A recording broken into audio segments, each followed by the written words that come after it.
How to transfer USDT from Bitget to Binance without fee on PC. Now, first of all, make sure to log into your account on Bitget and head over to Wallet. Now click on Withdraw. And now after that, as you can see the select coin. Now click on it and select your USDT from here. And to withdraw to, select the on-chain and now select the network as the BIP20 because it will cost you 0 fee. Now to get to withdraw all this, we need to go to our Binance account and get that withdrawal address of USDT from our account. So how to do that? Now make sure to log into your account on Binance.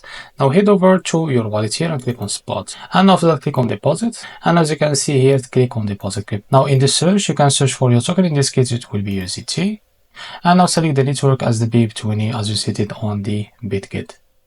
So as you can see here, select it from here, and after that you can copy your withdrawal address of that token and go back to your Bitget and you can paste it here in the withdrawal address box.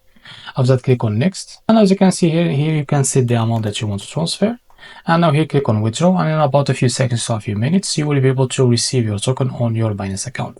So this is how to transfer USDT from Bitget to Binance without fee on PC. If you found this video helpful, please like and subscribe. See you next video.